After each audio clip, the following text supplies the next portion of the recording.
Así que, pues bueno, sin más preámbulo, antes de comenzar, si ustedes lo tienen a bien, cumplamos con este protocolo de darle la bienvenida a nuestro ponente de hoy con un aplauso.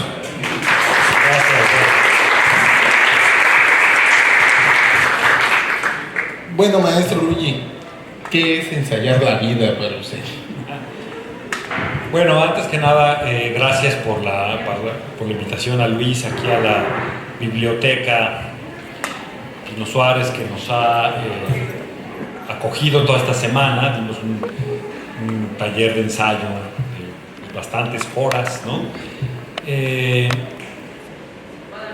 Y digamos un poco la perspectiva que yo quise traer para dar el taller y para dar también esta plática es ser fiel, digamos, al espíritu del ensayo, ¿no? Que es un espíritu abierto, inquisitivo, cambiante, maleable, que prefiere explorar antes que tener sus certezas, ¿no? Entonces de allí creo que la idea de ahorita cambiar la dinámica de una conferencia, decir un diálogo es parte de, ¿no? O sea, ¿por qué no? ¿No? Claro. Y de algún modo, también porque siento, lo he notado, digamos, a lo largo de los años, me ha tocado de dar muchísimas pláticas, ser jurado de muchísimos concursos de ensayo, impartir muchísimos talleres de ensayo. Entonces me he dado cuenta un poco cuál es la percepción y cuál es la creencia de la gente sobre lo que es un ensayo. Y siempre me ha llamado la atención que en general no tiene nada que ver con lo que es un ensayo. Digamos, la gente tiene una visión un tanto escolar, académica y más preocupantemente tiesa de lo que es un ensayo, muy ortodoxa, cuando en realidad, digamos, si hay una ortodoxia en el ensayo, es la de poner en duda la ortodoxia, ¿no? Siempre está cuestionando, siempre está preguntándose y siempre está mutando. Yo creo que eso es algo también muy, muy importante, ¿no? A diferencia, digamos, de otras disciplinas literarias, donde puede haber una manual, una manera de hacer las cosas. Por ejemplo, me asomé ayer un momento a la clase de guión cinematográfico que se está impartiendo en el diplomado del IMBAL, ¿no? Bueno, claro, para aprender a hacer guión sí hay unas pautas, ¿no? Sobre todo si uno quiere hacer guión, digamos, que luego tenga cabida en el cine o en Netflix o donde sea, pues hay unas pautas muy claras sobre las cosas que debe cumplir un guión, ¿no? En cambio, el ensayo es más rebelde y cuando ya hay unas pautas, cuando ya parece claro, esto es un ensayo, llega un ensayista y hace otra cosa distinta para, digamos, desestabilizar el terreno, ¿no? Entonces yo quise traer esa perspectiva y también comenzar, digamos, con la provocación de que el ensayo ni siquiera es un género literario.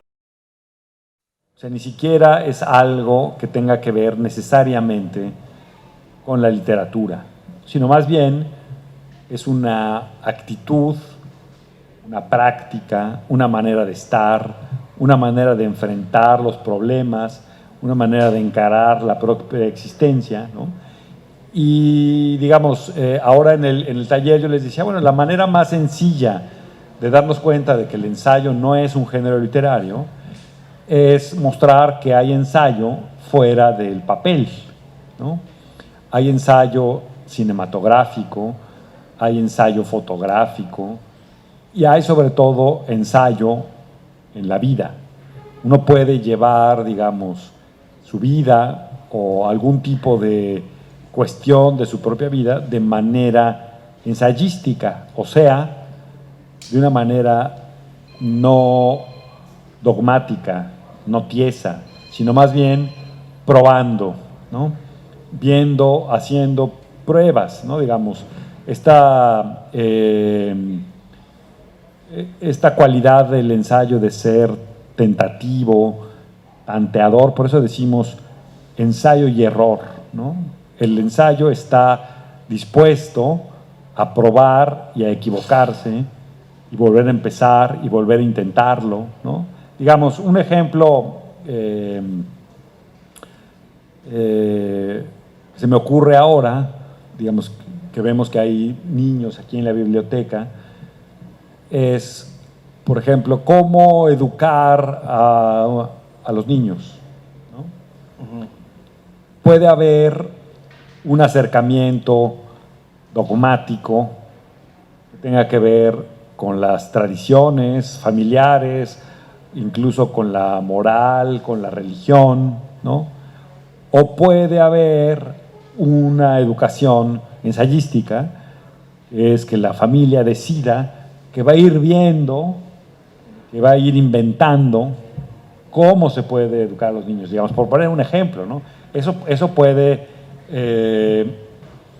aplicarse a todo, ¿no? A la cocina, ¿no? Uno puede cocinar siguiendo al pie de la letra las recetas o improvisando sobre la marcha, que sería una manera ensayística, ¿no?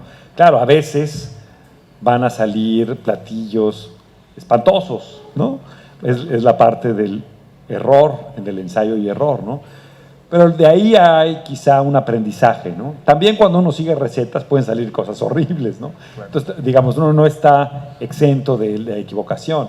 La cuestión es el temperamento con el que se encaran las cosas, ¿no? Entonces a mí me parecía importante hacer notar que el ensayo es eso, es una actitud antes que una manera, digamos, de escribir, ¿no? Nada más. Sería entonces como ensayar para vivir. O no tanto. O vivir ensayando, ¿no? O sea, digamos, por ejemplo, también está claro que hay cosas donde no puede ensayarse mucho, ¿no? O cuando se ensaya hay consecuencias, ¿no? O sea, digamos, imaginemos que un cirujano en el quirófano decide que va a tener una actitud ensayística, ¿no? Y va a probar en ese momento, bueno, ¿qué tal si en lugar de este bisturí usamos, ¿no?, un cuchillo de cocina, ¿no? ¿Qué pasaría? Pues digamos, le diríamos que está loco, ¿no? Tal vez también, por ejemplo, en un operativo policíaco para prender a un narcotraficante, a un hijo de un narcotraficante célebre, pues también tal vez habría que seguir un protocolo y no improvisar, ¿no? Y no querer ensayar. No querer ensayar porque los errores pueden ser graves, ¿no? Evidentemente sí hay unas zonas de la existencia donde no parece prudente, sensato tener esta actitud, pero creo que en la mayoría de los espacios de la vida sí, ¿no? Y en esta época en la que de algún modo las certezas se han ido diluyendo, donde no está claro que las cosas tengan que ser de una única manera, empieza a prosperar el ensayo, ¿no? Entonces empieza a haber un espíritu más abierto, incluso más, digamos, juguetón, ¿no? De ver, bueno, ¿cómo podemos hacer que las cosas funcionen, ¿no? Habría, por ejemplo, una manera ortodoxa, vertical, de llevar una biblioteca, y hay una manera ensayística, abierta, lúdica, para llevar una biblioteca. Entonces también es decidir. Yo le decía ahora al maestro Luis que a quien deberían invitar a este tipo de conversaciones son a los del jurídico, a los administradores, que ellos parece que sí tienen una manera muy protocolaria de entender la cultura, y que vengan a escuchar un poco, digamos, que se animen a ensayar. Que se animen a ensayar y a flexibilizar un poco, pues digamos, sus requisitos a veces kafkianos, ¿no? Sí, claro. Aquí también quizás hay, al ser tan amplio, quizás tan aparentemente muy abierto el poder ensayar, lo hace, creo, también muy complejo, ¿no? Porque realmente cuando sí se está haciendo y teniendo una actitud de ensayo, de ensayar la vida, y cuando se está creyendo que se está ensayando, pero a lo mejor no. Digo, me imagino que como aún sin ser un género estrictamente literario, se surte de muchos géneros literarios y de muchos híbridos de conocimiento, ¿no? Para poder llegar a tener una propuesta. Sí, digamos, son como dos cuestiones, ¿no? Una, por un lado, ¿cómo saber si uno está realmente ensayando su propia vida o algún proceso de la vida, ¿no? Yo creo que es la única manera de saberlo, el único rasero, ¿no? Es que uno mismo esté en juego al probar algo, ¿no? O sea, digamos, a mí me gusta poner mucho el ejemplo de las relaciones de pareja, porque creo que son se prestan mucho a la ensayificación, ¿no? Habría una manera de tener una relación amorosa, una relación de pareja ortodoxa, ¿no? Digamos, siguiendo en última instancia, siguiendo la moral en este país, pues la moral judeocristiana, ¿no? Que es la que impera un poco en la base, aunque no seamos religiosos, esa es la moral que está en la sociedad, ¿no? Y entonces decidir tener, digamos, una idea sobre la infidelidad, sobre la virginidad, sobre una serie de cosas que es la que solemos tener, ¿no?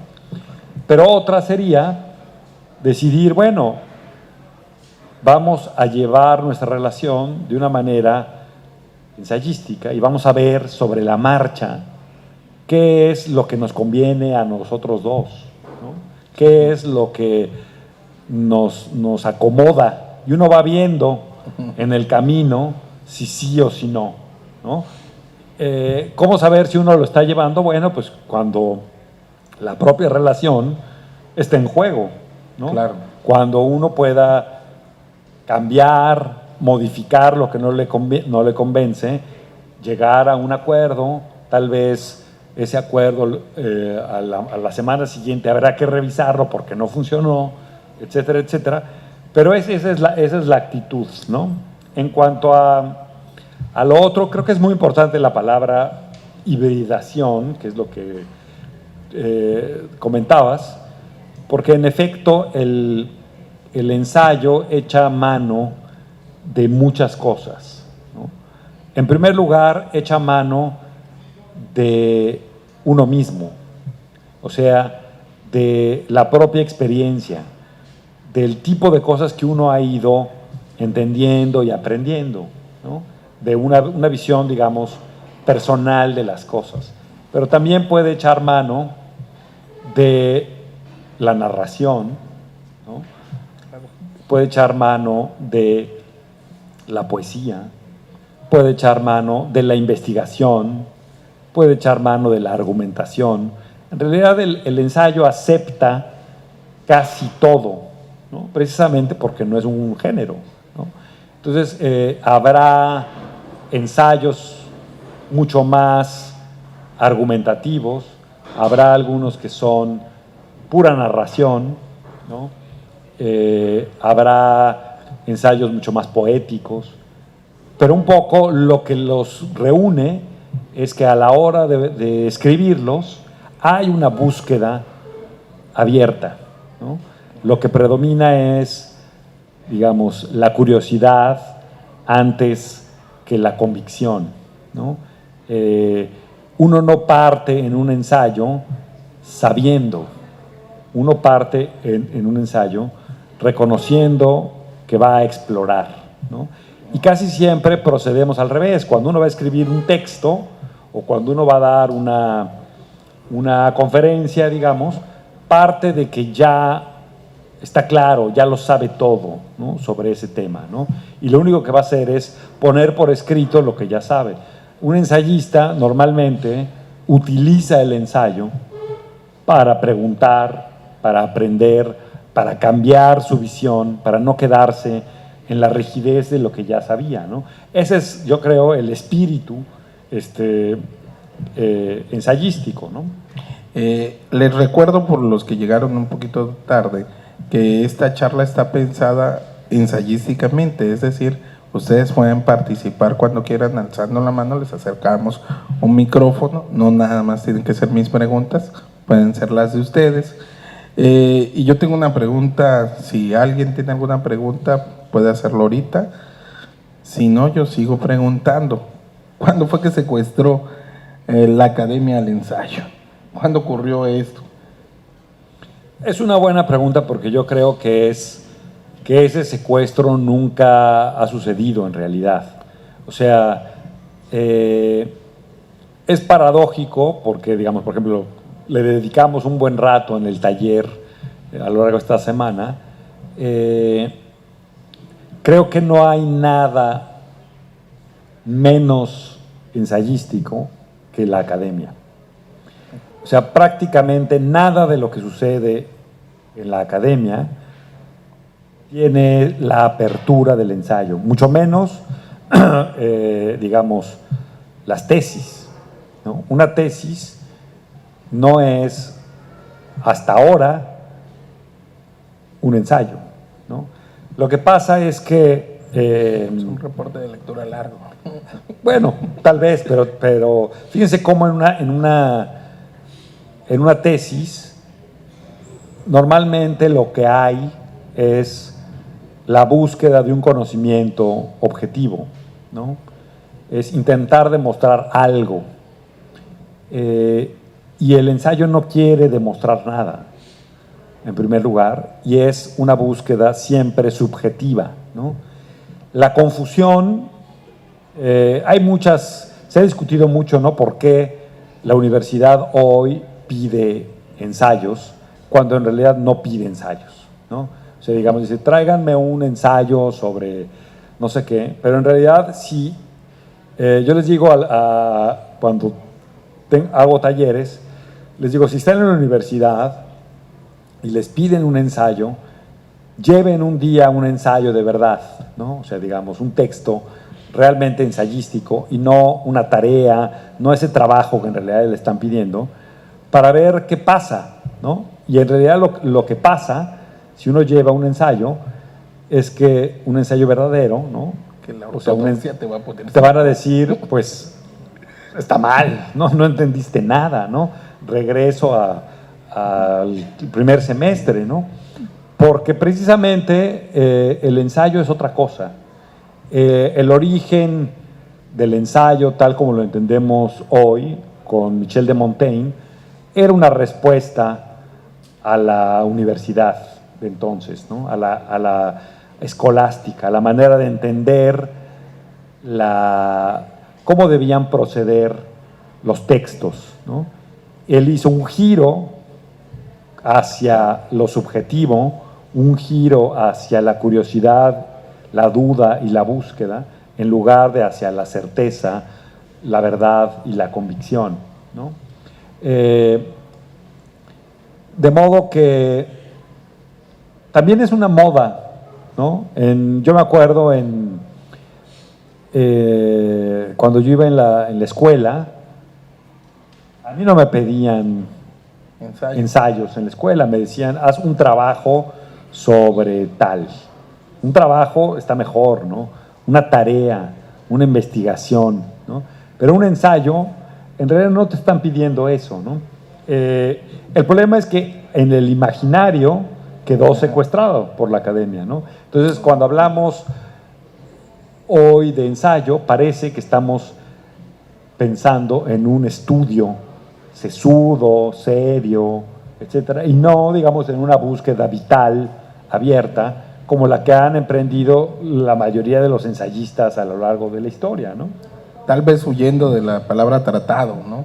Quisieron a lo mejor hacer eso en la academia, no lo sé. Desierto, lo supongo, diría un poeta. Bueno, o sea, digamos, lo que el primer giro extraño sucedió cuando el ensayo pasó de Francia a Inglaterra y Francis Bacon y John Locke utilizaron la palabra ensayo para nombrar el tipo de cosas que estaban haciendo, ¿no? Si uno lee los ensayos de Francis Bacon, me imagino que andarán por aquí en la biblioteca, se parecen bastante al tipo de cosas que hacía Michel de Montaigne, ¿no? Al tipo de investigaciones abiertas, subjetivas. Hay ya cierto endurecimiento, ¿no? Pero cuando llega John Locke y escribe el ensayo sobre el entendimiento humano, ya estamos en otro territorio que bien le pudo haber llamado tratado sobre el entendimiento humano, porque en realidad no hay una búsqueda ensayística, ¿no? Hay mucha gente que ubica ahí el origen de la confusión, ¿no? Pero en realidad un poco en la vida diaria sí tenemos clara la diferencia. Decimos, bueno, pues, digamos, esa manera de estar, de decir, ahí vamos viendo, ¿no? Es el espíritu del ensayo, ¿no? No está claro hacia dónde tenemos que ir, no está claro los pasos que tenemos que seguir para hacer algo, y entonces uno dice, bueno, ahí vamos viendo, ¿no? Ahí vamos ajustando, ¿no? Conforme se van dando las cosas.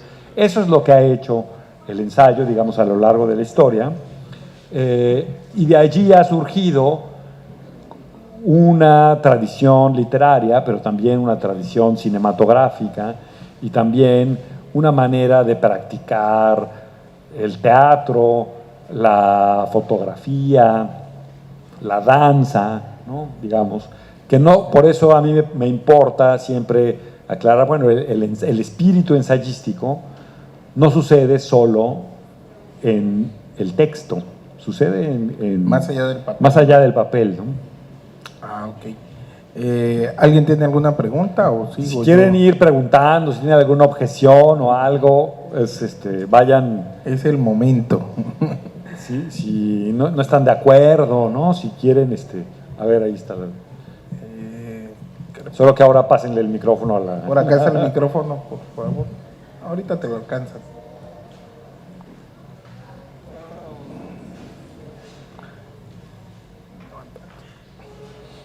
Buenos días. Buenos días. Mi nombre es Mariela García. No escuché desde el principio, pero quería preguntar si el ensayo no es un género o no es considerado un género, no sé, por su escasa rigidez. Entonces, ¿cómo podemos definir el ensayo literario? Yo tengo un diplomado de formación literaria y la verdad nunca me convenció ninguna respuesta que me dieron cuando preguntaba yo, ¿qué es el ensayo literario? A veces me decían que el ensayo literario es el que habla de literatura, pero no sé, yo pienso que el ensayo literario es el que ensaya con la estética del lenguaje, usando la estética del lenguaje. El primer ensayo que yo leí fue el de Octavio Paz, de el ensayo académico, o si hay diferentes tipos de ensayo. Esa es mi pregunta, ¿no? Si hay diferentes tipos o si el ensayo siempre es literario. No, digamos, lo que yo creo que no hay es ensayo académico. O sea, ahí sí creo que es mezclar el agua y el aceite, ¿no? Toda la institución académica se basa en valores contrarios a los que se basa el ensayo, ¿no? O sea, la universidad está basada en la verticalidad, en la jerarquía, ¿no? Uno es estudiante, pasante, licenciado, maestro, doctor, doctor honoris causa, rector, etcétera, y hasta se ponen sus togas y birretes, ¿no? para detentar esa verticalidad. Eso no existe en el ensayo, porque la única autoridad en el ensayo es uno mismo. Digamos, el reconocimiento de los otros puede suceder, pero la única autoridad para escribir un ensayo es uno mismo. Uno no tiene por qué darle reconocimiento ni a Aristóteles ni a nadie, ¿no? Por otro lado, digamos, piensen en el tipo de voz que está en la academia. Casi siempre es una voz personal, ¿no? Quien habla en un texto académico nunca es el yo, y en el ensayo siempre es el yo, ¿no? Entonces, digamos, ahí podríamos seguir haciendo una serie de, por ejemplo, el papel de las citas en un texto académico es central. Casi diríamos que aprender a hacer una tesis es aprender a citar, ¿no? Claro. En realidad lo que te piden al final para que te titules es que tengas más o menos cierta habilidad para manejar información, textos y libros ajenos y referir lo que aprendiste de ellos, ¿no? De una manera, digamos, más o menos bien hecha. Pues eso no le interesa al ensayo. El ensayo puede citar o no, ¿no? La universidad se rige, digamos, por cuántas veces has sido citado, ¿no? El índice de citas en todo el mundo es el parámetro más importante para saber qué tipo de académico eres, ¿no?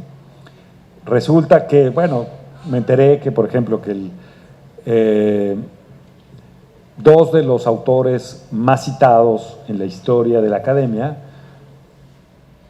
en realidad no eran académicos, ¿no? Fueron Carlos Marx y Walter Benjamin, ¿no? Son de los autores más citados en toda la academia, pero ellos no participaban mucho de la lógica académica. En ese sentido, digamos, yo sí creo que el único lugar donde deberíamos decir, a ver, están hablando de otra cosa, es con la expresión ensayo académico. Habría que preguntarle a los académicos qué clase de sugestión, qué clase de atractivo le ven a la palabra ensayo para pedirle a los estudiantes que hagan ensayo, cuando en realidad no les están pidiendo ensayo, les están pidiendo que hagan una cosa estereotipada, ¿no? Por ejemplo, los célebres artículos académicos que le sirven a los académicos para tener puntajes, ¿no? Yo pasé por la universidad y sé lo que es eso. El Tamagotchi académico. Digamos, cuando yo iba en la universidad le decíamos los pilones, ¿no? Era como la lógica de los pilones, ¿no? Adquieres más puntos en función de los papers que haces, ¿no? Bueno, para hacer un artículo académico, básicamente hay que seguir un machote, ¿no? Si te sales de ese machote es más difícil que lo vayan a publicar en una revista académica.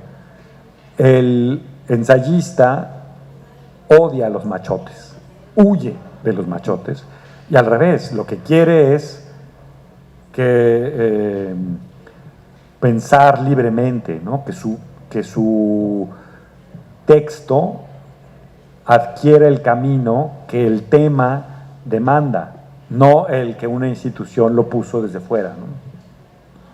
En el caso digamos, de lo que se ha dado en llamar ensayo literario, en general, lo que creo que se entiende por eso es textos más o menos libres sobre autores y libros, ¿no? Durante mucho tiempo, eso era el ensayo en México.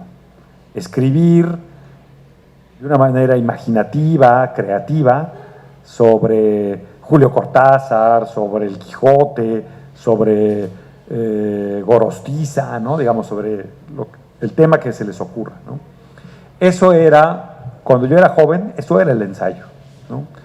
Pero en realidad también es fruto de una confusión, porque el ensayo de Michel de Montaigne, el ensayo de los grandes ensayistas de la historia, ¿no? Digamos, de Virginia Woolf, de Robert Louis Stevenson, de Charles Lamb, de Salvador Elizondo, de los autores que quieran, que han practicado el ensayo, su horizonte es mucho más amplio que el de los libros, ¿no? Y pueden escribir sobre las comidas corridas o sobre la cercanía de la muerte, sobre lo que sea, ¿no? Digamos. Entonces, hemos, por alguna razón, en México, y creo que en no muchos lugares más, empezó a restringirse la idea de ensayo a escribir de una manera más o menos desenvuelta sobre autores y libros. Pero, digamos, yo diría que un texto, por ejemplo, sobre la diferencia entre comer en una comida corrida y comer en Palacio Nacional, que es un ensayo que escribió Salvador Novo más o menos en los años 40, es un ensayo literario y no tiene nada que ver con libros ni con autores. Es la experiencia de vivir cómo se come en una fonda y el protocolo de comer en Palacio Nacional, ¿no? Y compararlos y ver lo que está en juego, etcétera. Ese es el tipo de imaginación que, digamos, desplegó alguien como Salvador Novo, ¿no?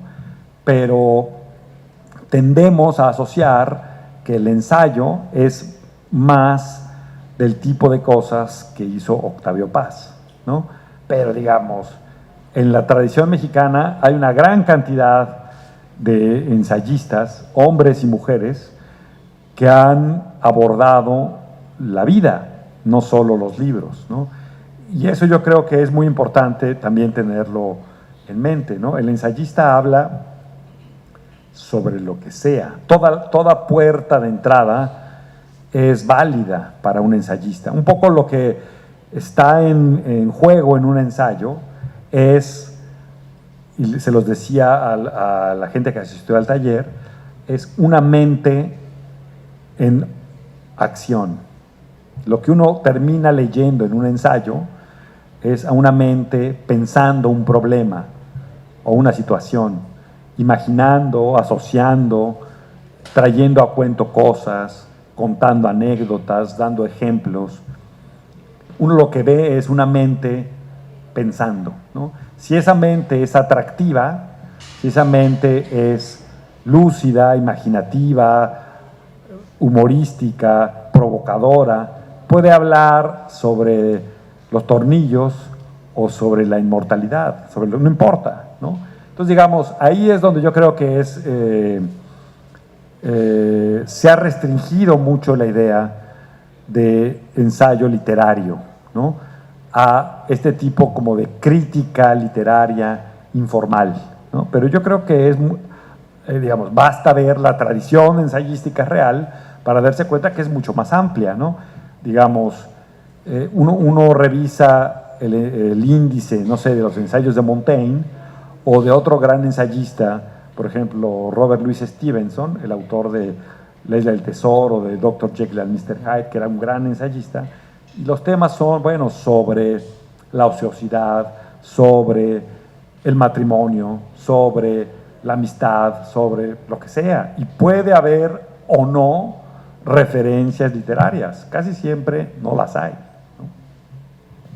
¿Alguien más tiene alguna pregunta? Hola, soy Rosario. ¿Qué tal?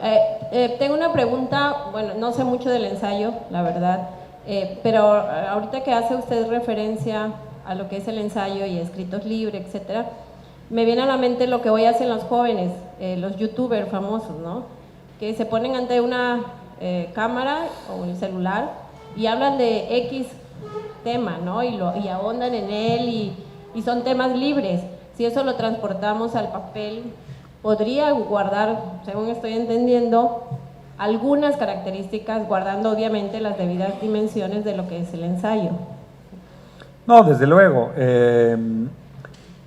Habría que ver en cada caso, ¿no? Porque, digamos, hay youtubers y hay muchos videos que se graban para explicar algo que uno sabe, ¿no? Pero no, ¿cómo qué? Como los de la plataforma TED, ¿no? Que son como videos ya de trabajos ya hechos, que los están...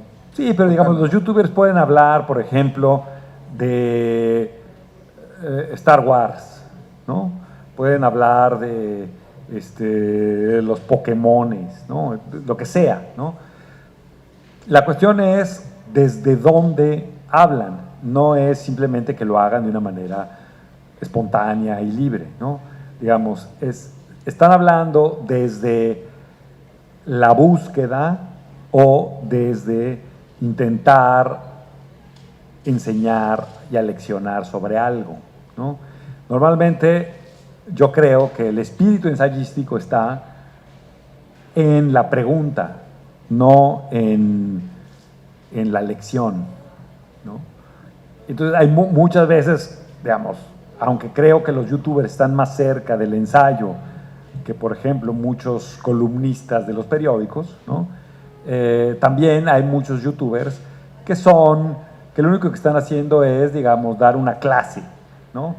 Dar una clase grabada, quizá un poco deshilachada, pero eso tampoco es que sea una búsqueda ensayística. Hay que pensar que el ensayo es eso, una búsqueda que tantea, una búsqueda que no sabe cuál es el camino y lo tiene que ir inventando, ¿no? Eso es un poco lo que yo diría que es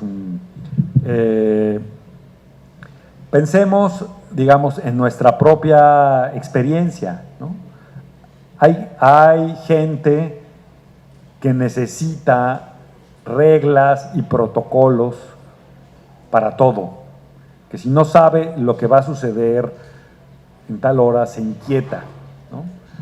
Y hay gente que al revés, que si tiene la agenda no sabe funcionar, ¿no? Eso yo creo que un poco son como de algún modo temperamentos, maneras de comportarse, ¿no? Pero el eje del ensayo creo que es la curiosidad, ¿no?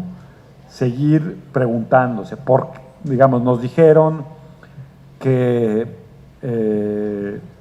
para hacer unos huevos estrellados había que hacerlo así. Y uno llega a la cocina y dice, ¿y si intentamos otra cosa, ¿no? Y si en lugar de aceite le ponemos aceite de oliva, ¿no? ¿Qué pasa si los hacemos? Digamos, ese es el espíritu ensayístico. Entonces habrá youtubers ensayísticos y otros no, ¿no? O sea, no creo que el hecho de estar frente a un video informal te vuelva ensayístico, ¿no? ¿Alguien tiene alguna otra pregunta? Carmen, allá.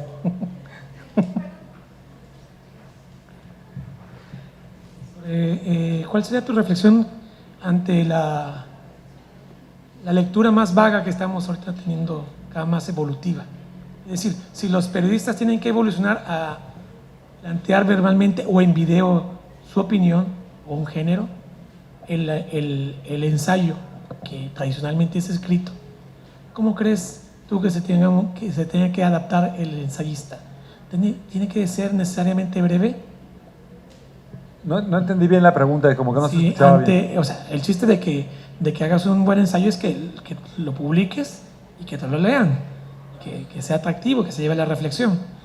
Pero ante una crisis que hay ahorita, así como la de valores, que en el caso de la información o de los géneros periodísticos o literarios, que cada vez hay una crisis de menos lectura y más atracción por la masa, no lee, sino ve, escucha, ve.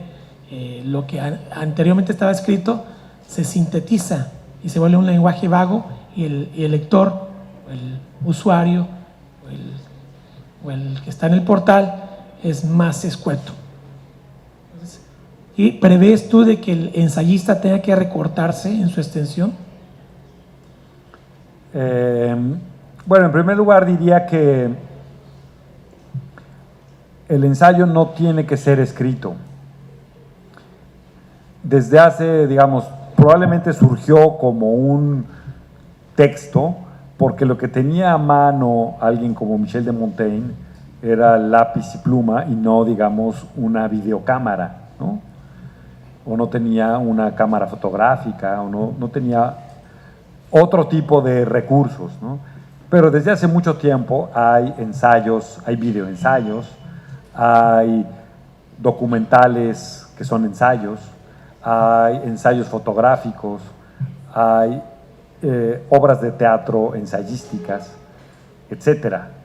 O sea, yo creo que también por eso es un poco problemático hablar de ensayo literario, porque hay ensayos no literarios, ¿no? Digamos, hay incluso autores. A mí hay una autora estadounidense que me gusta mucho, que se llama Laura Kipnis. Ella escribió un libro fantástico que está traducido, que se llama Contra el amor, y lo que hace en ese ensayo es mostrar cómo el amor en Occidente es una extensión del trabajo, cómo toda la lógica que rodea una relación de pareja es laboral, e incluso, digamos, las terapias laborales, las terapias amorosas parecen terapias laborales, ¿no? Trabaja tu relación, ¿no? Invierte tiempo de calidad, ¿no? Etcétera, etcétera.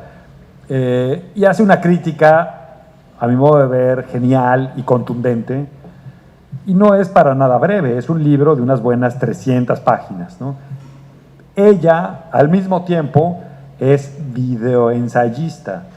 Si googlean Laura Kipnis, así con K, van a, no está tan fácil, pero ahí videoensayo, van a encontrarse que también ha experimentado con cómo hacer ensayo en video, no solo por escrito, ¿no?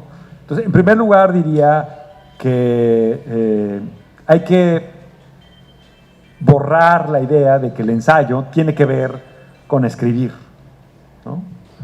El ensayo tiene que ver también incluso con vivir, ¿no? Uno puede hacer ensayos en su vida y no producir ninguna pieza, ni literaria, ni artística, ni nada, ¿no?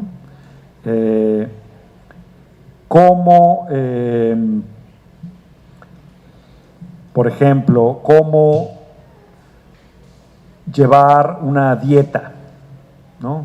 Cómo tener una alimentación que se acople al organismo de cada quien. Uno lo puede hacer yendo a un nutriólogo y que te diga, etcétera.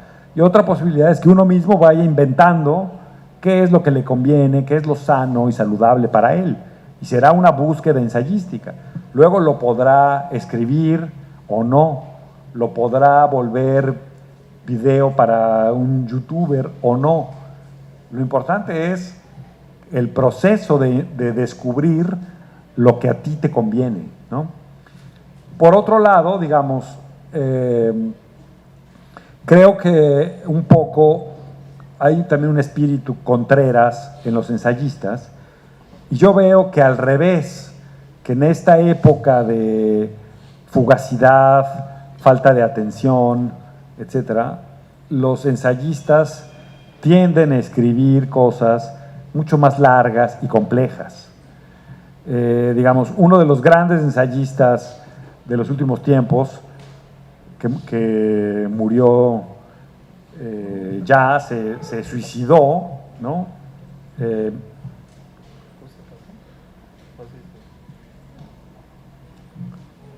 Ya se me fue el avión.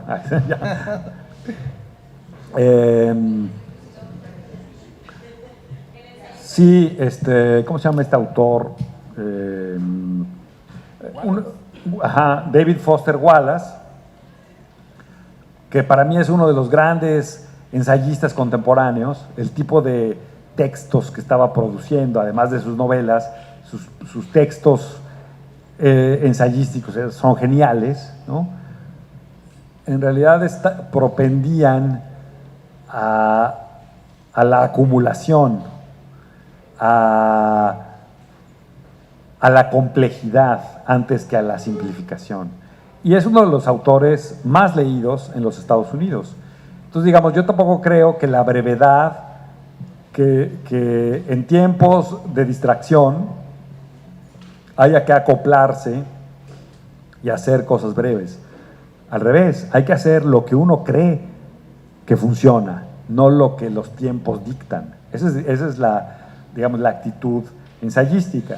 Un ejemplo, digamos, de un ensayo que a mí me pareció buenísimo de David Foster Wallace es que le piden que haga un reportaje sobre las langostas en Maine. Digamos, le dicen que haga un reportaje periodístico para el periódico, ¿no? Así de la feria de las langostas, ¿no? Es una cita anual, ¿no? Digamos, como si fuera la feria del mole o no sé qué feria hay aquí en Tabasco, ¿no? Pero digamos, la feria del pulque, ¿no? Hay ahí en Milpa Alta, ¿no? Etcétera. Y entonces le piden que haga eso. Y lo que él hace es un ensayo sobre el dolor de las langostas, porque va y se da cuenta de que para que las langostas queden a punto, las echan vivas a la olla de agua hirviendo, ¿no? Entonces él se pregunta si las langostas sienten y empieza a hacer toda una investigación ensayística sobre el dolor de las langostas, y lo que debía haber sido un reportaje para publicarse en una revista termina siendo un ensayo de 120 páginas completamente desbordado y nada breve, pero que leyó muchísima gente, ¿no? Entonces, digamos, depende, ¿no? No creo que la respuesta a la urgencia de la vida sea acoplarse a esa urgencia, tal vez es dar lo opuesto, ¿no? Entonces, este desgénero, ¿qué tanto está en las publicaciones periódicas, como revistas y periódicos? ¿Está ahí o ahí no lo vamos a encontrar? Lo vamos a encontrar, pero muy poco. Yo veo que en general en las publicaciones periódicas no hay lugar para el ensayo. En los suplementos culturales, etcétera, hay lugar para la reseña, para el artículo de opinión, para la crítica a veces apresurada, etcétera, pero casi nunca o cada vez menos hay un espacio abierto para el ensayo, ¿no? A mí me llama mucho la atención, digamos, ¿por qué en México hay tal cantidad de columnas de opinión, ¿no? O sea, parece que lo único relevante en este país es opinar, ¿no? Pero opinar es muy fácil, ¿no? Y en cambio hay tan poco espacio para el ensayo, digamos, que el ensayo es una búsqueda completamente diferente de simplemente opinar, ¿no? En la medida en que el ensayo compromete la propia vida, no se trata solo de opinar, en mi experiencia así es, pero tiene que estar mi experiencia detrás, ¿no? Si no, ¿desde dónde opino, ¿no? Desde como desde el vacío, el éter, ¿no?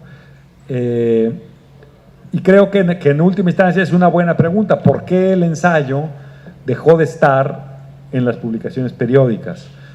En otros países,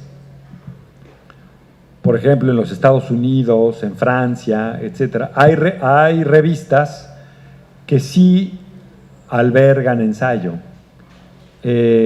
Acá en México hubo revistas que aceptaban el ensayo, pero cada vez menos. Incluso, digamos, en las revistas tipo Letras Libres, Nexos, etc., ya es difícil encontrar ensayos, ¿no? Y siempre hay esta preocupación con la extensión, ¿no? Bueno, sí, haz tu ensayo, pero de 2 paginitas, porque ya más no te lo vamos a aceptar, ¿no? ¿Alguien tiene alguna otra pregunta? Allá atrás.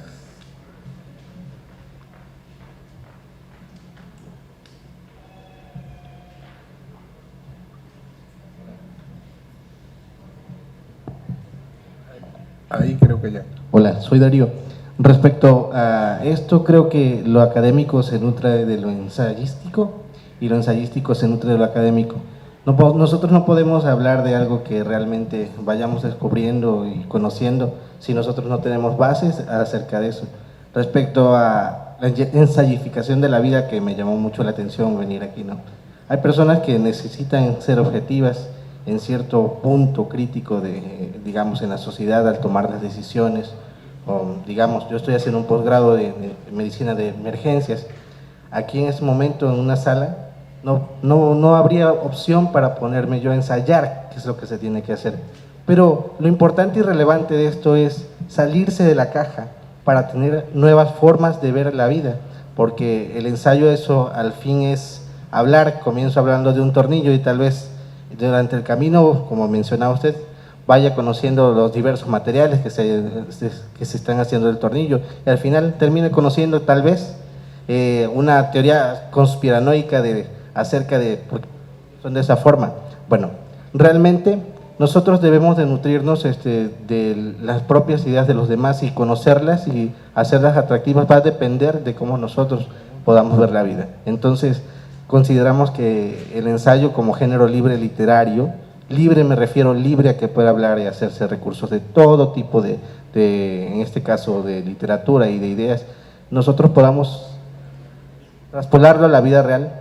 Y también sería bueno que las ideas de ciertos ensayistas se aterrizaran en objetivos específicos, en este caso, nutriendo nosotros los académicos para darnos ideas de qué se puede hacer con todas esas ideas que son bonitas como cometas volando, pero que realmente en el plano existencial y dependiendo de la sociedad en la que vivamos y los recursos que tengamos, va a ser los resultados que nosotros podamos tener. Y me parece interesante su plática. Gracias. Bueno, fueron como 16 preguntas hiladas, ¿no? Voy a responder, digamos, alguna. Creo que cuando uno dice, bueno, el ensayo se tiene que nutrir de la academia, porque si no, ¿cuál es su base? De entrada, está creyendo que la autoridad está en la academia. Y lo que hace el ensayista es descreer de la autoridad de la academia, ¿no? ¿Y cuál es la base de un ensayo? La propia búsqueda. Esa es la base, ¿no? Digamos, dudo que para desenvolverse en la vida, digamos, para tener aptitudes laborales, para saber cuál es la mejor ruta para llegar a tu casa, cualquier cosa, ¿no? Cuál es, si conviene más tomar café o no tomar café, etcétera. Yo dudo que en general acudamos a textos académicos para decir, ah, no, sí, voy bien, ¿no? Al revés, uno va actuando y va viendo, ¿no? Ese yo creo que hay que tenerlo presente, ¿no? El conocimiento objetivo, digamos, puede ser un referente, pero también lo que suele hacer un ensayista es confiar en el propio camino que va haciendo, ¿no? No tanto en esos referentes, ¿no? Cuando yo hablo de la ensayificación de todo, tiene que ver, evidentemente hay límites, ¿no? Lo dije aquí, hay cosas que no se pueden ensayificar, ¿no? Hay cosas que requiere que haya un protocolo claro, ¿no? Si ahorita, digamos, llega la inundación a Villahermosa, ¿no? Esperaríamos que haya una especie de reglas de protección civil para saber qué hacer, ¿no? Esperaríamos. Si nos ponemos a ensayar, oye, ¿qué tal que nos escondemos por allá, ¿no? Si intentamos subir, digamos, tal vez a la hora de la hora lo hagamos, porque tal vez ese protocolo no existe, ¿no? O no funciona, ¿no? Pero digamos, ya ustedes tendrán experiencia, ¿no? Ese ensayo, exacto. Ese ensayo ya lo hicimos. Pero eso no significa que porque hay zonas donde sea importante seguir las reglas, ¿no? No haya unas vastas zonas donde lo importante es no seguir las reglas, ¿no? Por ejemplo, yo pienso mucho en la manera como se aprende hoy, ¿no? En el aprendizaje de los niños, ¿no? Cada vez más está clara la necesidad de una reforma en la educación, ¿no? Pero hay una serie de grillas polémicas, ¿no? A nivel político sobre cómo debe ser eso, ¿no? Pero yo creo que hay suficientes ejemplos, incluso en México, de escuelas que han probado otras rutas que no son las de la Secretaría de Educación Pública y que podríamos aprender de ellas, ¿no? Entonces, esos ensayos, ¿no? Ahí están. Hay una larga experiencia. Hubo una colección que se hizo incluso CEP 70s, que era toda una serie de experiencias educativas alternativas, ¿no? Eran ensayos, ¿no? Eran ensayos que proponían modelos educativos distintos, que fueran alrededor del juego, alrededor de la granja, muchísimas opciones, ¿no? El problema no es que sean efímeras, porque no fueron efímeras, estuvieron ahí como ejercicios ensayísticos, probando si se podía concebir la educación de otra manera. El problema es que después llegan los políticos en turno y no hacen caso a esos ensayos, ¿no? A esas pruebas, a esas búsquedas de los, digamos, autogestivas, ¿no? En ese sentido, pienso que también es un poco injusto con los ensayos que ha habido, digamos, en ese rubro y en otros, decir que son como cometas fugaces que pasaron por allí, que no dejaron huella. Yo creo que sí dejaron huella, ¿no? Dejaron huella y lo que pasa es que no son atendidos, ¿no? Pero ahí estuvo el trabajo de muchísima gente repensando cómo puede ser la educación.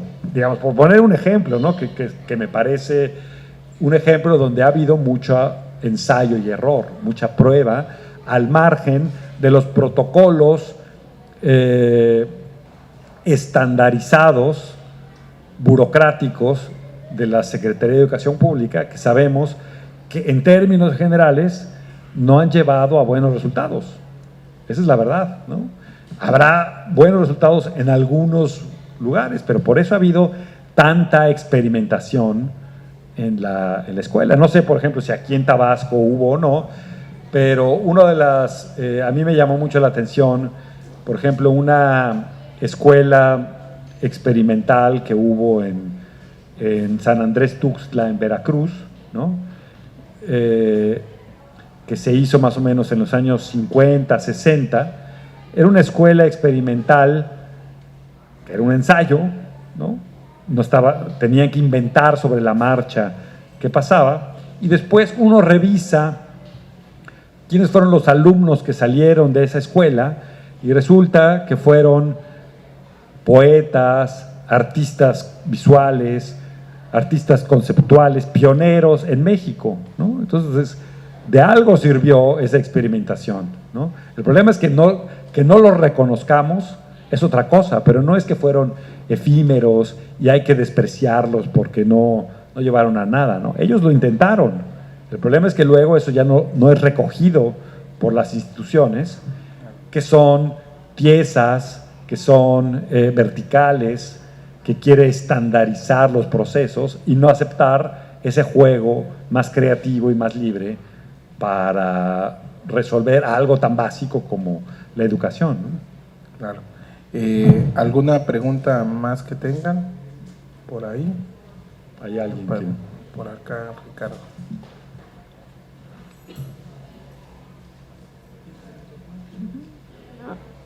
Buenos días, tardes. Buenas tardes ya. A ver si puedo aterrizar la pregunta. Sí.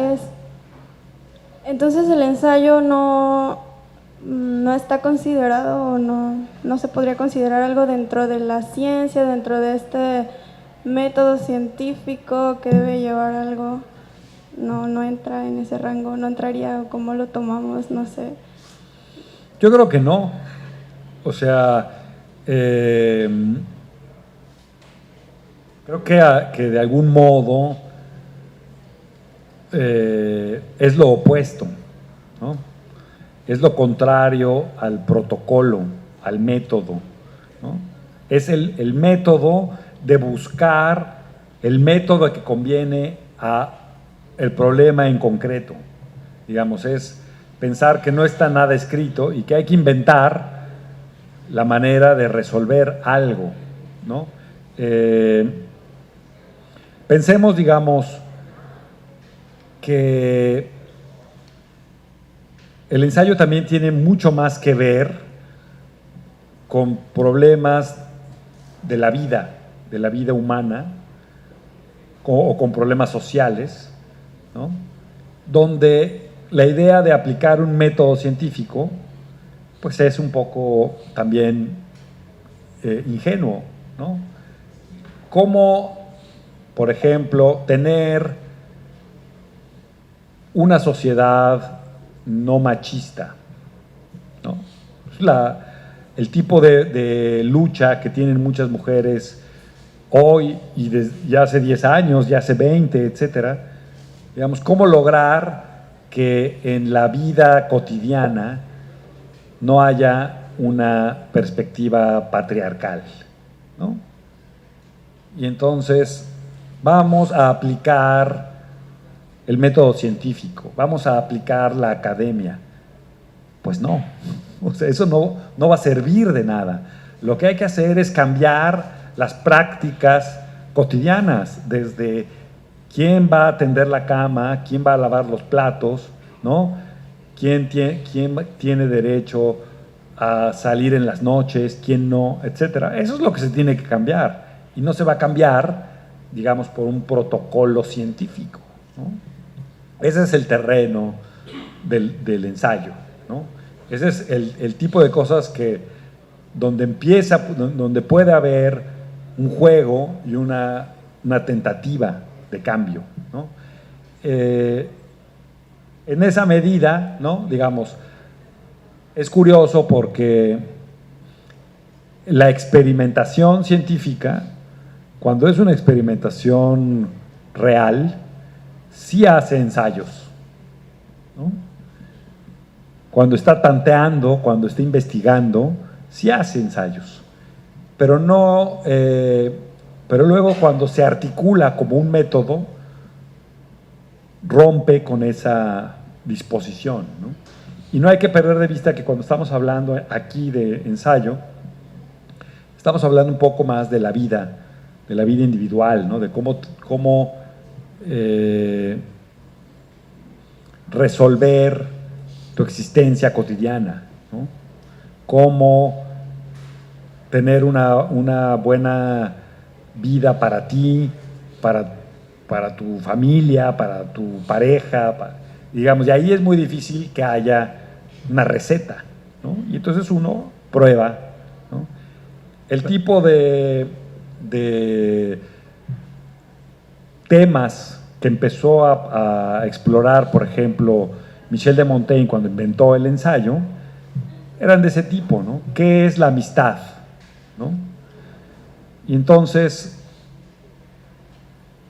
en su época, si uno quería preguntarse qué era la amistad, era necesario que viera qué había pensado Aristóteles sobre la amistad, qué consideraba la religión católica sobre qué debe ser la amistad, ¿no?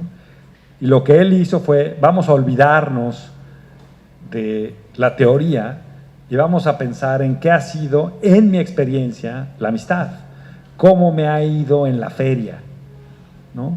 Y a partir de allí, intentar entender qué es la amistad, ¿no? Entonces escribe, digamos, un ensayo sobre la amistad que le da la espalda a ese saber ya acumulado, porque tal vez ya no se aplica a lo que él está viviendo, ¿no? Eso yo creo que también lo que hay que tener en cuenta, ¿no? El ensayo se mueve en los territorios cambiantes y movedizos de la vida, ¿no? Por eso, digamos, es evidente que uno no va a ser ensayístico en el quirófano, como les decía, ¿no? Ahí, pues, evidentemente no, y nadie lo pretende ni nada, pero donde hay margen para la invención, para la curiosidad, para la maniobra, ahí sí, ¿no? Claro. Sí, en esquemas ortodoxos como la academia, quizás no le conviene ser tan libre a alguien que aspira a una calificación, ¿no? ¿Alguien más? Buenas tardes, soy Alejandro y me parece muy interesante lo que hoy en día escuchamos por parte de usted, porque me recuerda a dos autores, que uno es Adorno, que decía que el ensayo no se empieza por Adán y Eva, y por Chesterton, que decía esta parte de la serpiente, que hablaba de que el tentador se ve tentado, y los dos hablaban también del uso del lenguaje, cómo un ensayo se vuelve verdaderamente atractivo para usted, para el lector, claro. Bueno, qué bueno que mencionas, digamos, a esos autores, porque creo que fueron, digamos, cada cual a su manera, practicantes del ensayo, ¿no? El propio Adorno tiene un ensayo sobre qué es un ensayo, ¿no? Y creo que es muy útil leerlo, porque precisamente él, que sí estuvo en la academia, se da cuenta de que la única posibilidad del ensayo es no seguir los requisitos de la academia, ¿no? Muchos de sus textos, por ejemplo, un libro que a mí me parece impresionantemente lúcido, que es Mínima Moralia, creo que participa más del espíritu ensayístico que de cualquier esquema filosófico académico, ¿no? Y claro, Chesterton, un gran ensayista, era uno de los autores favoritos de Jorge Luis Borges, ¿no? Practicó un ensayo libre, tanteador, inquieto, ¿no? Y también como de una gran belleza poética, ¿no? La pregunta, digamos, de cómo hacer que la escritura de un ensayo sea llamativa, ¿no? Yo creo que más que nada tiene que ver con que lo que uno esté escribiendo sea algo real, algo que a uno le importa, ¿no? Digamos, si uno tiene una actitud académica sobre los temas, digamos, distanciada, ¿no? Que no le incumben a uno o no necesariamente le incumben a uno, va a ser difícil que atraiga la atención de un lector, ¿no? Pero si estás escribiendo sobre lo que te sucede a ti, sobre lo que te traspasa a ti, sobre lo que te apasiona y lo que te inquieta, es probable que produzcas en primer lugar interés en el lector, ¿no? Si lo que a ti te apasiona, digamos, es encontrar la mejor receta del pozol, ¿no? Digamos, y lo haces con pasión, vas a transmitir esa fuerza al texto, ¿no? Si lo haces sin que te incumba, pues no va a haber fuerza, ¿no? Después yo creo que una de las un poco es la pregunta que siempre hacen en un taller, ¿no? ¿Cómo escribir buenos ensayos, ¿no? creo que también no podemos escribir bien si no leemos mucho y si no echamos a perder muchos textos, ¿no? Escribir, en parte, es un ensayo, ¿no? Y creo que cada vez más la gente que escribe o que quiere escribir, incluso poesía, novela, lo que sea, cree que todo lo que escribe vale la pena. Quieren publicar todo lo que producen y creen que ahí hay valor, ¿no? Cuando en realidad muchas de las cosas que escribimos tienen que irse a la basura, ¿no? Es ensayo y error, no sirve, tirémoslo, ¿no? Entonces yo creo que ahí es donde también hay que reconocer, ¿no? Digamos, que para poder escribir, como para poder ser un buen cocinero, como para poder ser un buen músico, se necesitan años y años de práctica, ¿no? Ahí está, no sé si lo han visto, ¿no? Hay como una teoría de que para ser más o menos competente en algo, para tener dominio sobre algo, se necesitan más o menos 10,000 horas de entrenamiento, ¿no? Los Beatles, para ser los Beatles, sí que tocaron mucho más de 10,000 horas, ¿no? Para dominar el violín, pues hay que darle, ¿no? Y en cambio, por alguna extraña razón, los escritores creen que iluminándose, cuando les llega la inspiración, lo primero que escriben ya va a ser una obra genial, ¿no? Pues digamos, yo creo que ahí hay mucha soberbia, ¿no? Del lado del escritor, o por ejemplo, la reticencia que tienen también muchos escritores a aprender, ¿no? Cuando uno quiere ser músico, si uno quiere ser compositor o quiere aprender a tocar el piano, sabe que tiene que estudiar, ¿no? Y en cambio el escritor o el aspirante escritor cree que todo va a salir de su ronco pecho y que no necesita, que nadie le va a enseñar nada porque él ya está tocado por el dedo de la inspiración, ¿no? Yo creo que al revés, ¿no? O sea, el escritor tiene que cambiar es un poco más humilde y darse cuenta de que es en la práctica y en la práctica y en la práctica que va a aprender a escribir, ¿no? Les comentaba a los asistentes al taller, digamos, Michel de Montaigne no dejaba de reescribir sus ensayos. Sabía que eran acercamientos y que de algún modo había que retrabajarlos porque su propia experiencia había cambiado, lo que opinaba sobre las cosas había cambiado, pero también porque no están perfectos, ¿no? Hay que seguir escribiendo y escribiendo, ¿no? Entonces yo creo que un poco leyendo a Chesterton, leyendo, digamos, a los grandes ensayistas, uno puede aprender, no confiar, digamos, en la primera intención, ¿no? No confiar en la inspiración, ¿no? ¿Qué es eso de la inspiración? Creo que no hay gremio que confíe más en la inspiración que los escritores, ¿no? Por alguna extraña, por haraganería, o sea, digamos, yo veo a los dramaturgos y ensayan y se reúnen y discuten, los músicos están dándole 8 horas diarias a su instrumento, etcétera, etcétera, etcétera, y desde pequeños además, ¿no? Casi en todos los rubros, ¿no?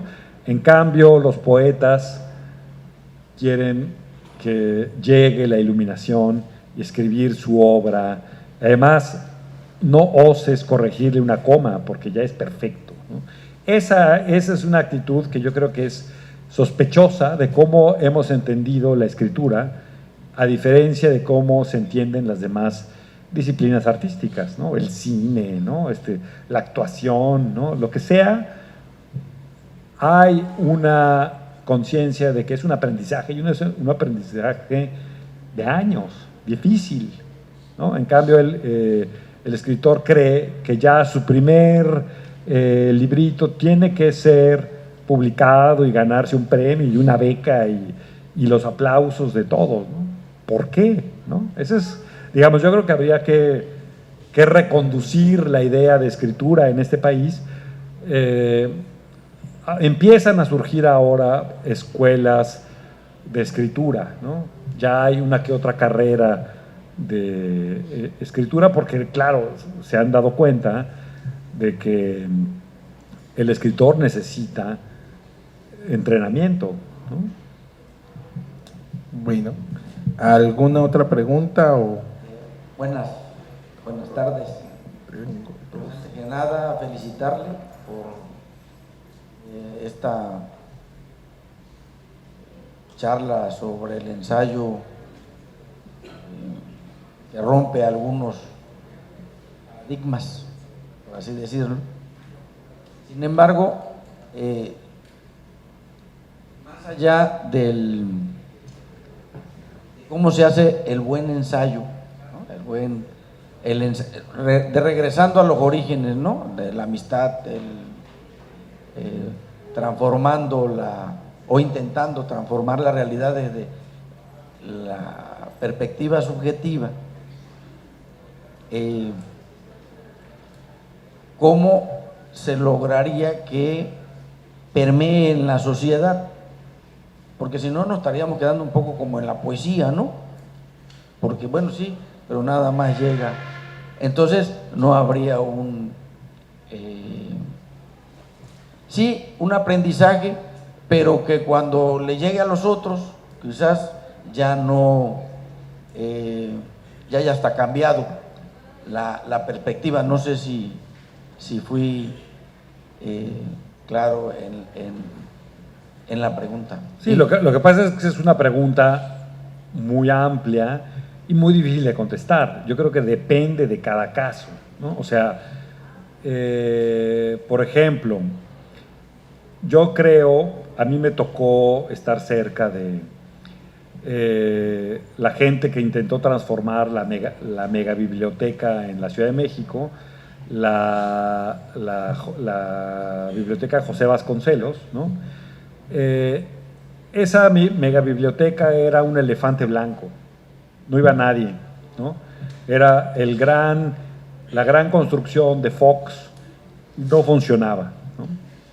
Y poco a poco se fue transformando en un espacio vivo gracias a que la gente que la llevó empezó a hacer ensayos, ¿no?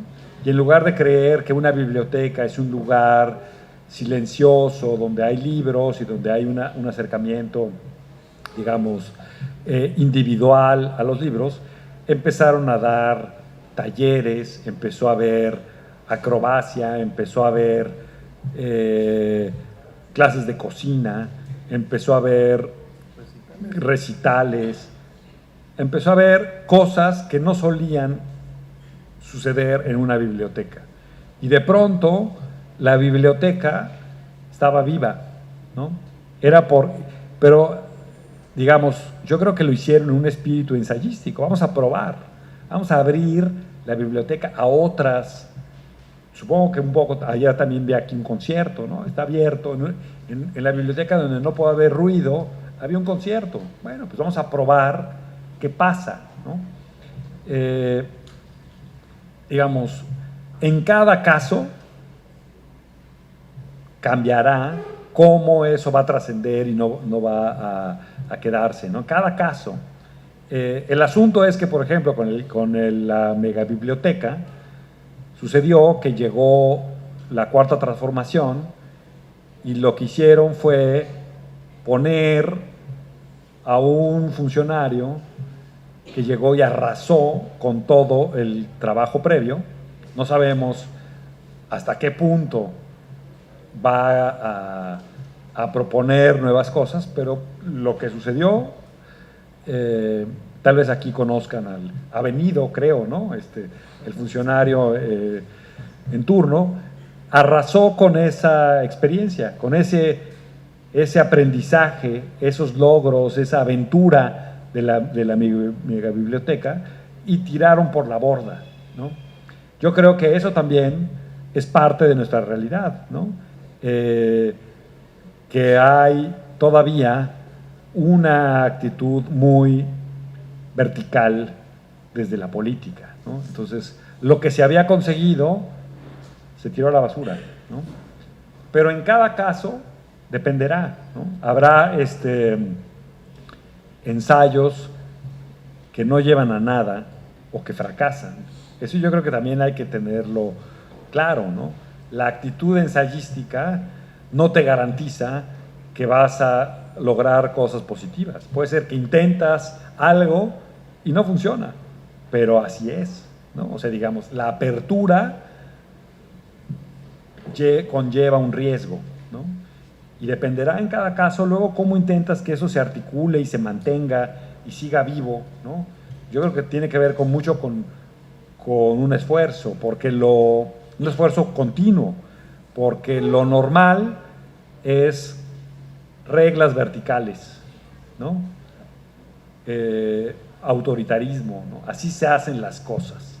No, pero es que tal vez sería mejor. No, así se hacen las cosas. Y yo creo que un poco el problema de la ensayificación de la vida tiene que ver con que todavía hay una mentalidad muy vertical en la mayoría de las políticas y de las políticas públicas. Por ahí tenemos una última pregunta. Buenas tardes. Desde su amplio conocimiento, ¿cuál sería la definición más acertada que usted le daría a lo que es un ensayo? Pues digamos, hay muchas, ¿no? A mí me gusta una caracterización que cuando la diga no van a entender nada, pero es la que me gusta, ¿no? Que es un autor argentino, un ensayista argentino, Ezequiel Martínez Estrada, que en algún momento se leía en México, pero creo que ha dejado de leerse. Fue publicado por el Fondo de Cultura Económica, etcétera. Y él era, además de ensayista, le gustaba estudiar a los ensayistas. Entonces tiene un libro que se llama Los Heraldos de la Verdad, donde hace un texto sobre Michel de Montaigne, sobre Ralph Waldo Emerson y sobre Friedrich Nietzsche, tres grandes ensayistas de la historia. Y él dice en algún momento que el ensayo es esa aventura, esa experiencia, esa manera, digamos, de moverse, en la cual la búsqueda misma crea la materia del hallazgo. Así lo pone él, ¿no? Entonces, fíjense cómo, a mí me gusta esa como definición, porque es como lo contrario a una definición, ¿no? Es casi como una especie de aforismo poético, ¿no? Como un koan, ¿no? Es aquello en que la búsqueda misma crea la materia del hallazgo. O sea, no es que buscar te va a llevar a encontrar, es que lo que es el hallazgo es buscar. Ese es el espíritu, desde mi punto de vista, del ensayo, ¿no? El buscar mismo es ya una manera de encontrar, pues, ¿no? Y no importa si al final llegaste a algo o no, si funcionó o no. Lo valioso fue el haber buscado, ¿no? Creo que si eso lo trasladamos al texto o a la vida, se vuelve fructífero, ¿no? Se vuelve, digamos, a veces incluso hasta inspirador, ¿no? La idea de que lo que importa es el trayecto, ¿no? La búsqueda, etcétera. Esa es la definición que a mí me gusta, ¿no? Evidentemente habrá muchas, e incluso, digamos, parte de lo divertido del ensayo es que hay posiciones encontradas, hay polémica, y habrá quien cree que el ensayo es otra cosa, ¿no? Esa es mi visión, ¿no? Ese es el tipo de cosas que a mí me interesa explorar, ¿no? no estoy diciendo que eso sea el ensayo, ¿no? Ese es mi camino, ¿no? Gracias. Bueno, creo que después de 1 hora y media De estar ensayando, podemos terminar este ensayo dándole un aplauso al maestro Luyanara. Gracias por la invitación. Y agradecerle que haya estado aquí y sobre todo también a ustedes que están aquí esta tarde de hoy en el 12º Festival Ceiba. Los invitamos a que nos acompañen.